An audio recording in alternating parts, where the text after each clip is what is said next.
Sa Aksyon, Balita Evening Edition na. Karon nga daw Martes, Marso 3, 2020. Makita live sa official Facebook page sa Aksyon Radyo Bacolod. Bisita man sa among YouTube channel ang Aksyon Radyo Bacolod. Kag, mabatian pag sa www.actionradyobacolod.com.ph. Kaming inyo mga tag-balita. Aksyon and Defensor. Kag Aksyon Dale Salazar para sa mga headlines sa mga balita lokal. Mga obis nga pulis sa Negros Occidental, plano nga i-assign sa NOCPO headquarters. Issue angot sa joint venture agreement sa Basiwa kag Prime Water nagakuha sang nagkalain-lain nga reaksyon. Sa balita national testing sang mobile voting ginkansa sing COMELEC bangod sa COVID-19. Paggamit sang nuclear power ginaduso sa Pilipinas. Kag sa aton balita international kadamuon sa napatay sa South Korea tungod sa COVID-19 nadugangan pa. Sa sports, balita NBA players ginapalikaw nga mag-handshake kag mag-autograph sa mga NBA fans. Kag sa aton balita entertainment, anay gwardiya ni Sara Geronimo nagpasettle kabaylo sa 200,000 pesos. Detalye sa mga balita lokal pagkatapos gid lamang sini.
Ikaw nang ginapamati ang namon ginasandigan.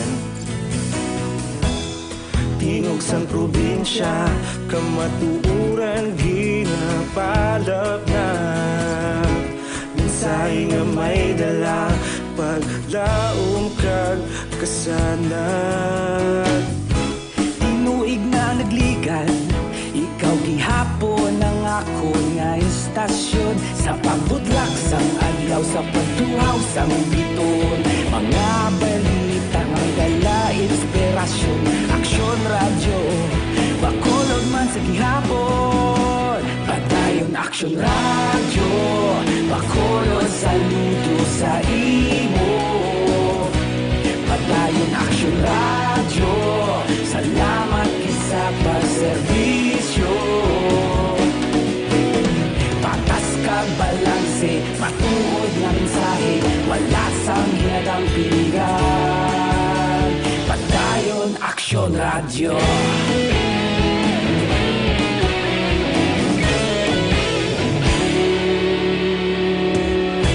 Bacolod nun kag Negros sanon inyong pamatian. Stasyon nga nagapalaplag sang kamay. Una sa aksyon! Lasay sa 7 Aksyon Radio Philippines Standard Time. Kagaron sa detalye na sang mga balita lokal. Plano ni NOCPO Director Colonel Romeo Baleros nga iga-assign na anay sa headquarters sa Camp Alfredo Montelibono Sr. ang mga obis sa kontambok ng mga pulisa. Suno kay Baleros siya tinguaan nga mabuligana nga babuhinan ang timbang sa Maini pagi sa pag-monitor sa ila adlaw-adlaw. Suno kay Baleros kung sa NOCPO compound sila masiguro nga padayon ng ila pag-exercise sa makontrol ang ila nga pagkauna. Una sinigin himo nga modelo ni Baleros sa isa katambok nga pulis sa pag-exercise siya nga opisina agud tudoan nga magpaniwang. Ang pulis nga ginhingago ang ngalan ang nabuhinan na sang 12 ka kilo sa sulod sang 4 ka bulan nga ehersisyo kag disiplina sa pagkauna. Naibloan mando ni PNP Chief Lieutenant General Archie Gamboa nga dapat husto sa timbang ang mga kapulisan. Ginhatagan sang direktiba ni Negros Occidental Police Provincial Office o NOCPO Director Colonel Romeo Baleros ang mga chief of police sa probinsya nga tutukan ang iligal nga droga. Suno kay Baleros, ginmando sini nga kinahanglan, may isa sila o kung may isa ka barangay sila nga ma-declare nga drug cleared sa kada bulan, agod mas mabaskog ang kampanya. Dugang pa sang direktor, nagalaom siya nga matuman ini sa mga chief of police. Base sa datos ng pagwa sa Philippine Drug Enforcement Agency kung PDEA, sa 601 ka barangay sa probinsya, 151 lang ang nadeklarar nga drug cleared, samtang 122 naman ang hindi apektado kag karon, may nabilin pa nga 439 nga ginatingwaan nga ma-declare nga drug cleared. Naging yun naman si Valero sa publiko nga ugyunan ini agud mapaduntad ang katawhayan sa ila barangay. Sa iban nga balita lokal, ginakwestiyon ni anay Congressman kag Mayor Monica Puentevela ang joint venture agreement sa tunga sa Bacolod City Water District o Basiwa hag Prime Water Infrastructure Corporation. Sa press conference kay nasing aga ginpahayag ni Puentevela wala inisang problema sa pamilya Villar nga nagapanag-iya sang Prime Water pero iya ginakwestiyon ang kontrata bangod kabahin sa nagdesisyon diriya mo si Basiwa Board of Director Eduardo Ravena. Suno kay Puentevela, si Ravena ang perpetually disqualified from holding public office base man sa mando sang ombudsman. Bas dokumento sang ombudsman, si Ravena nga anay city accountant ang guilty sa grave misconduct ng kaso bangon sa ginaligar irregularidad sa pagbakal sang gasolina sang syudad balor kapin 72 milyones pesos sang 2006. Suno kay Puentevela, ginatunan sa karon siyang legal team ang pagpasaka sang kaso batok sa mga board of directors sang water district nga ginaligar wala ginpatuman ang mando sang ombudsman sa piya ka may sulat na ginpadala sa ilang local water utilities administration o konluwa. Sa karon ginahulat man sang anay alkalde ang pagpatawag ni bayan muna Representative Ferdinand Gaite sang investigasyon sang Kongreso sa joint venture agreement. One of the members of the board is, klaro na kayo, supposed to be dismissed from public office since March, 1 year ago exactly.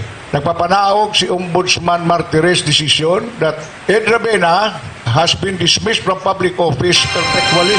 Labatian na si anay Congressman Monica Puentevela. Ginpahayag ni Bacolod Mayor Evilio Leonardia nga importante ang supply sang tubig sa pagsanyog sang isa ka syudad kasunod sang oposisyon sang joint venture agreement sa tunga sang Basiwa kag Prime Water Infrastructure Corporation.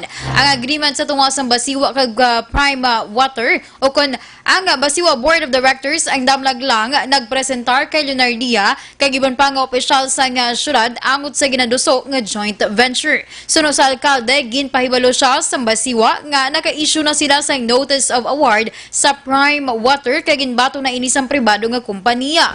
Dugang pa sang alkalde, ang joint venture agreement ang yara na sa karon sa Office of the Government Corporate Council o kun OGCC para sa pag-review sang kontrata. Liwat nga ginpahayag ni Leonardia nga nagapabor ini sa plano nga makatag sang supply sang tubig para sa Bacolod. Sa nibaluan, 25 ka tuig ang joint venture agreement sa Basiwa kag Prime Water nga target nga makasupply sang 90% sa mga konsumidor sang syudad.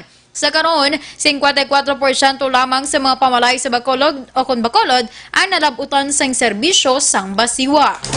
Baga patigayo naman ang komitiba ni City Councilor Archie Balibar sa public hearing ang sa joint venture agreement sang Basiwa kag Prime Water. Sa mabot nga Marso 5 sa may session hall sa Bacolod Government Center. Suno kay Balibar ang chairman sang Committee on Energy sang Konseho. Iya sinigin imbitar sa public hearing ang tanan nga miyembro sang SP, Basiwa Board of Directors, Basiwa Employees Union, Social Action Center mga kapitana kag iban pa. Suno sa konsehal, base ihibalo may gin-issue na nga notice of award ng Basiwa sa Prime Water pero iya sa gihapon nga dayon ng public hearing bangod kabahin ni sang accountability sang syudad sa mga tawo ilabi na ang issue sa tubig ang isa ka public interest. Sunod pa sa konsehal sa public hearing man may baloan ang mga kaundan sang terms of reference sa mapatuman ang kontrata ang operasyon sang Basiwa kag iban pa. Nag-apilar o kung nag-apilar si Bacolod Vice Mayor Elcid Familyaran sa publiko nga hindi pag-i-discriminate ang mga Chinese kag Korean national nga yari sa syudad sa Bacolod bangod sa issue sang coronavirus disease ug COVID-19.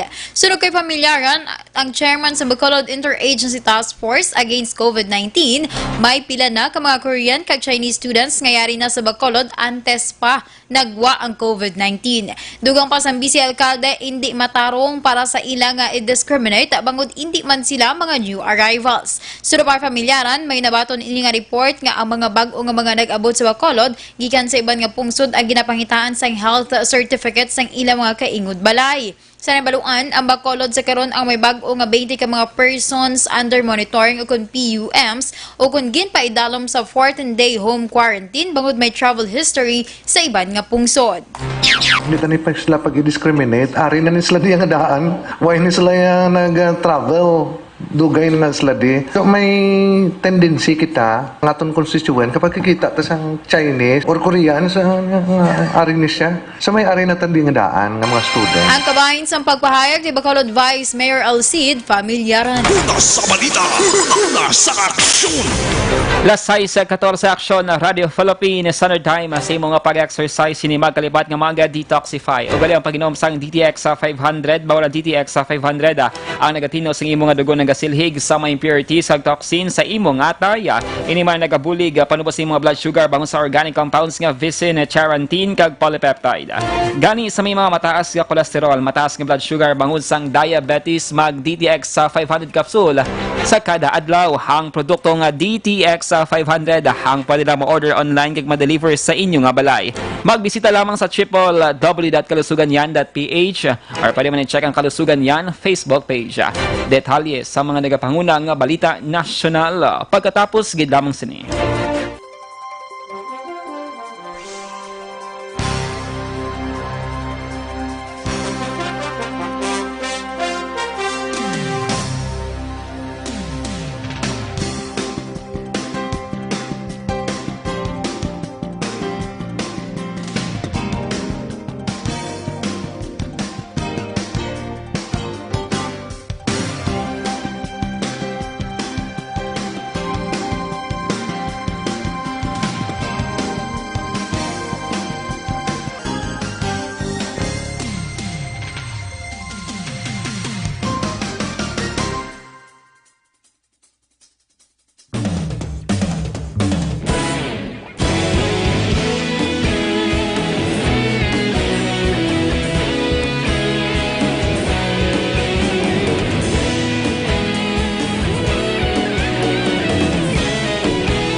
Agapasang banwa, mabugnaw nga hangin nagadapyan na.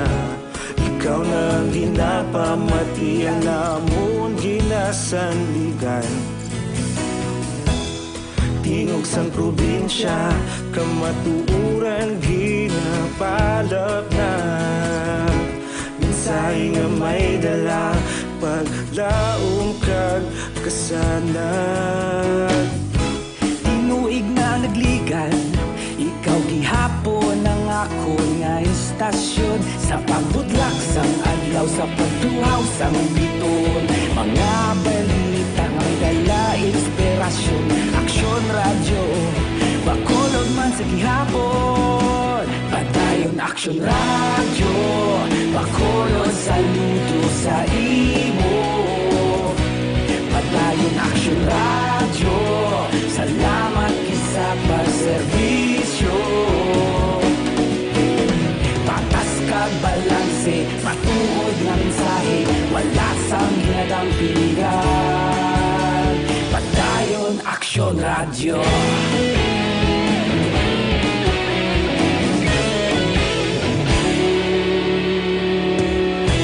Bacolod nun kag Negrosanon, inyong pamatian. Stasyon nga nagapalaplag sang kamatuuran. Mabakod nga prinsipyo, reporter handa sa serbisyo. Kahapon, karon kag sa gihapon, kita magapadayon. Tinuig na nagligan, ikaw gihapon ang ako nga istasyon. Sa pagbutlak sang adlaw, sa pagtuhaw sang biton. Mga balita na may istasyon, Aksyon Radyo, Bacolod man sa gihapon. Padayon Aksyon Radyo, Bacolod saludo sa imo. Padayon Aksyon Radyo, salamat kit sa pagserbisyo. Patas kag balanse, matuod na mensahe, wala sa ginadampikan. Padayon Aksyon Radyo. Mula sa balita, nasa aksyon!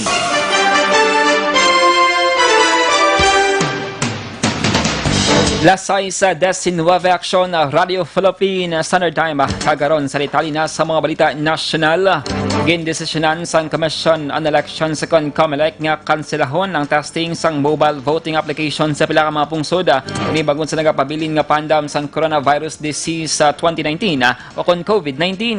Ginkumpirma ni Commissioner Rowena Guanzon nga hindi na madayon ang plano nga testing sa Singapore, Hong Kong kag Middle East nga may mga positibo nga kaso sang COVID-19. Sunod kay Guanzon nga mo ang in charge sa COMELEC Office of Overseas Voting, nagdesisyon ng NBank sang poll body nga hindi na pag-ipadayon ang test na sambit nga mga lugar bilang paghalong man batok sa COVID-19. Ging klaro sang Commissioner nga dayon ang test run sang aplikasyon sa San Francisco, Amerika sa Hunyo o kon Hulyo karon nga tuig. Hinatunanan ni Presidente Rodrigo Duterte ang rekomendasyon ni Energy Secretary Alfonso Cusing nga magagamit sa nuclear power bilang dugang nga source ng enerhiya sa pungsod. Sunod kay Presidential Spokesman Salvador Panelo, nagpasa na sa draft sa executive orders si Executive Secretary Salvador Midelia kay Presidente Duterte sa tuong Pebrero 20 apang wala ini naaprubahan sang Chief Executive. Dugang pa ni Panelo, liwat nga natalakay ang nasambit nga issue sa cabinet meeting pangud sa ginapaabot nga pagtaas sang demand sang elektrisidad. Palayag pa ni Panelo, wala man nabuksan sa presidente ang liwat nga pagbuhi sa Bataan Nuclear Power Plant, subong man ang pagbatukod sa bag-o nga nuclear facility. Wala man sang ideya si Panelo kung ang EO ni Presidente Duterte ang pagpaghanda naman sa posible kasugtanan sa Pilipinas kag Russia para sa plano nga pagbatukod sa nuclear power plant sa pungsod. Sa dugang pa nga balita national, ginpahag ni House Speaker Alan Peter Cayetano nga mas gusto na ni Davao City Representative Isidro Ungab kag Oriental Mindoro Representative Salvador Leachona ang intriga kag iban pa sa baylo nga magtrabaho. Kini ang nagtulod sa House Speaker nga kakason ang duwa sa posisyon bilang chairman sa House Committee on Appropriations sa head sa House of Representatives Electoral Tribunal. Sulod kay Cayetano, magluwas pa ini sa working relationship sa duwa ka mga kongresista. Pathag ni Cayetano, nagpaandam na siya sang nagdigad nga semana nga mayara sa posisyon sa kamarang mahimo nang manaog sa pwesto kag magbalik na lamang kon si Marinduque Representative Lord Alan Velasco ang House Speaker. Sulod pa kay Cayetano nga ang napili niyang ibulos sa nabakante nga pwestos ni Ungab amo si Anay House Committee on Games and Amusement Chair kag Act Assist Representative Eric Yap. Bago nakita sini kung paano magtrabaho sa atong budget deliberation para sa 2020 national budget.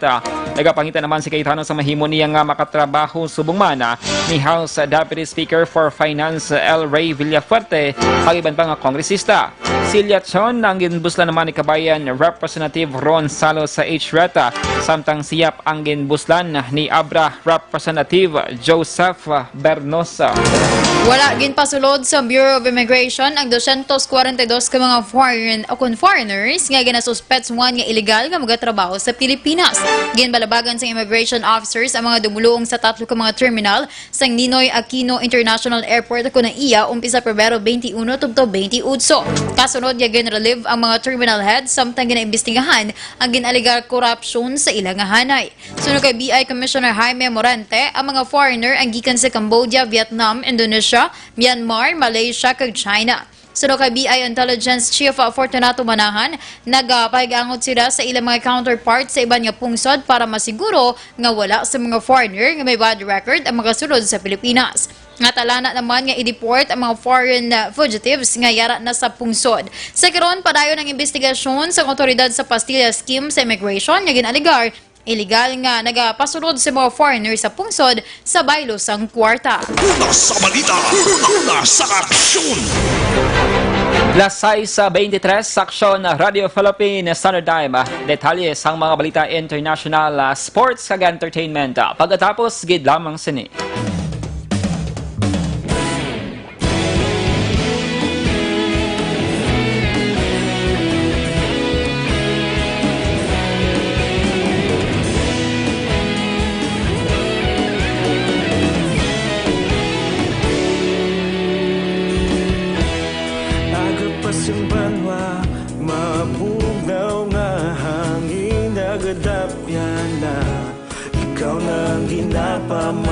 namon ginasandigan. Tingog sang probinsya, kamatuuran ginapalap na. Minsay nga may dala, paglaom kag kasanag. Tinuig na nagligan, ikaw gihapon ang ako nga istasyon. Sa pagbutlak sang adlaw, sa pagduhaw sang biton.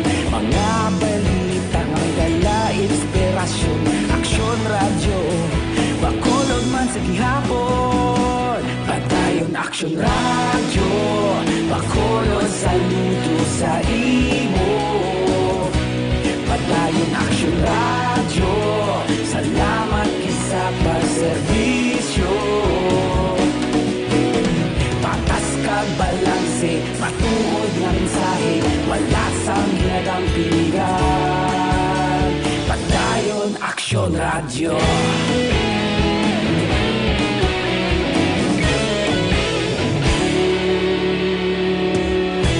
Bakolod nun kag Negrosanon, inyong pamatian.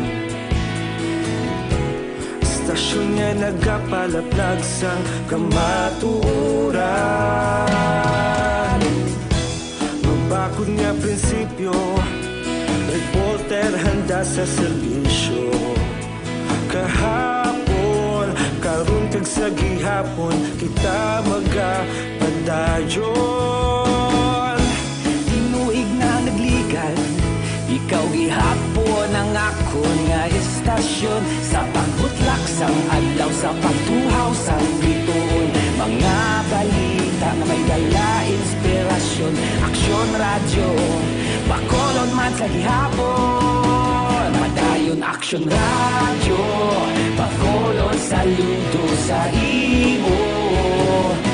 Padayon aksyon radyo, salamat kit sa pagserbisyo. Patas kag balanse, matuod nga mensahe, wala sang ginadampingan. Padayon aksyon radyo. Una sa balita, una sa aksyon, sa Bacolod Aksyon Radio. Una sa balita, una sa aksyon, sa Bacolod Aksyon Radio. Ikaulog na na'y sabisan ano nga kahilangan. Responsable nga pagbalita, pagdayon na ipalaknan. Malasig pero sigurado, aksyon nga may dalang pagpalanggan.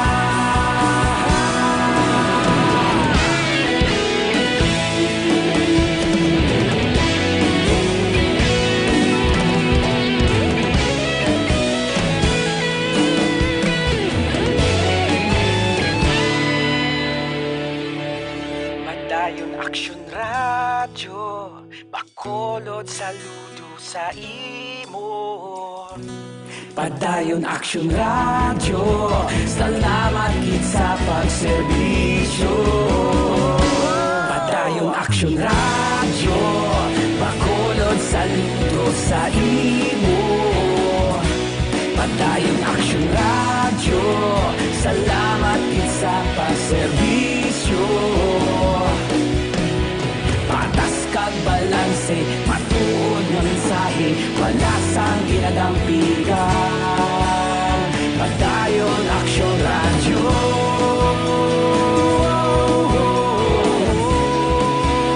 Padayon aksyon radyo.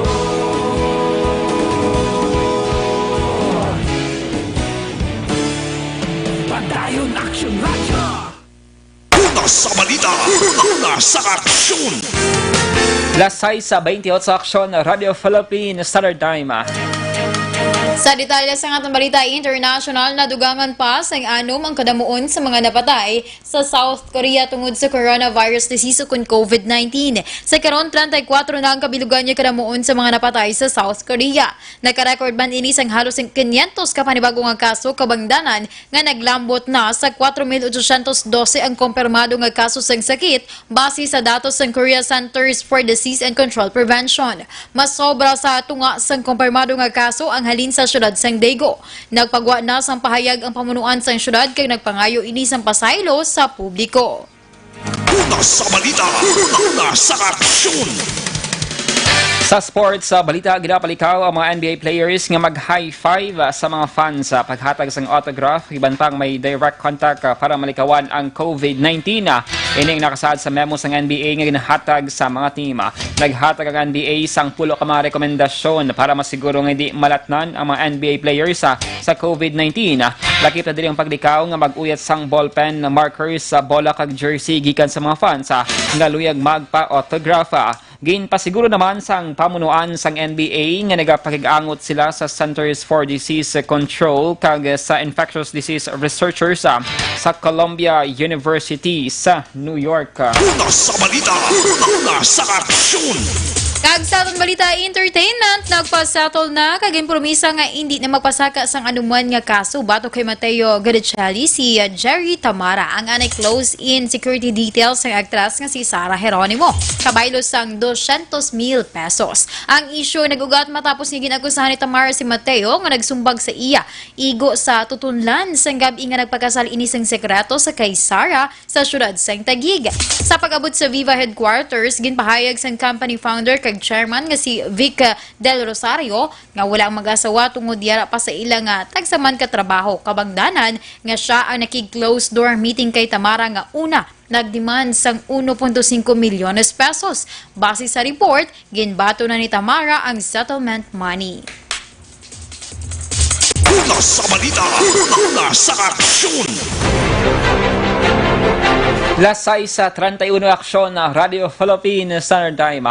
Inyo nabatian hanggang bugusan nga mga balita sa Aksyon Balita Evening Edition. Karon nga adlaw Martes, Marso 3 tuig 2020. Salawat kaming inyo mga tag-balita. Aksyon and Defensor. Kag-Aksyon Dale Salazar. Una sa balita, una sa aksyon sa Bacolod Aksyon Radio.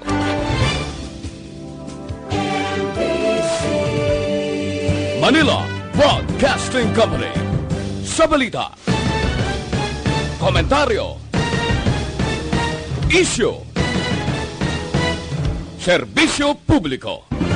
Aksyon Radio. Sa Bacolod, Aksyon Radio. Aksyon Radio.